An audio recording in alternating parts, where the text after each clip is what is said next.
Kani gadega Pati CTV. Kanyau Trap National Youth Front haka shipho trek ujemang hadian baka ruling jongkan Meghalaya High Court kebalami haka khadar trek uyayong mentaus nem kalale yekendo abad IT yakador khas hakamat Chief Executive Member ka Kasils Autonomous District Council ba pencengan NCM bandawa baka KHADC kede bencimkia halor ka Limitation Act 1963 yakaba 4 sem la pentre haka jela Meghalaya halor kenong rem ba kamdei ban pentrai kam haki jakari luam kum papau hakara jong Supreme Court kane ka seng hapo ka jelam jong secretary ka central body ba sadan ke bla habai kran shai sikilat pathai kubor ula penpau ba ka jela kadan arbanta ki rukom sensar kata kawai ka de ka bapet da KHDC bat kawai pat da ka bor sarkar kani ka Limitation Act ngan su pensyai fi kendiat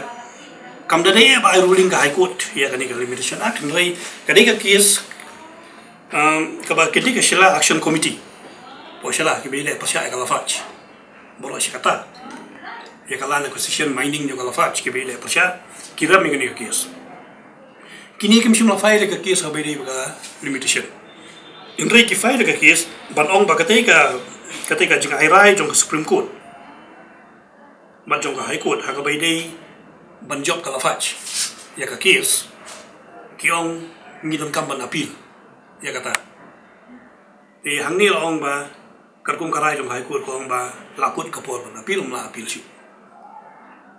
Ngatai pila sungguh ya kata. Nama bakal adon ke limitation period akan apil pila pas ya kata limitation period masuk ke apil. Dia gamut jan balok ki ai. Kilong inbol ya ke limitation period. Kita lupa lagi. Te ladang yung kain district council ni kain state ni jat dangi nan semua syan banang don kata district council tingi semua ba don kam hi ban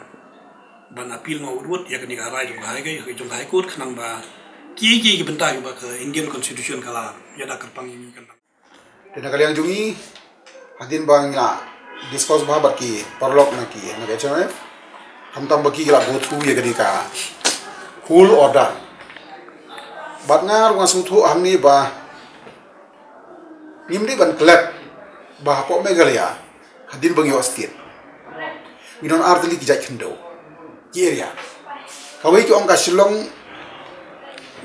municipal normal area bar kawai pada ki ongka ka tribal area ka kum ka para arpo ya haka jusu jonga ba na ka benda jungi naga benda jungi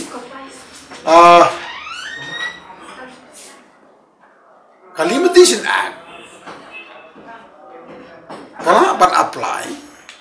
apa itu ki normal area kan bahangi lah protect akum kan 60 ndego kataru ngam ko ban kren nama gadika court order kam jungi kalong ban appeal ya kan suggestion apa ka High Court halor kanika order nama kanika affect na kabita kibrujungi bahapa po ka tribal area Kani gadega Pati CTV.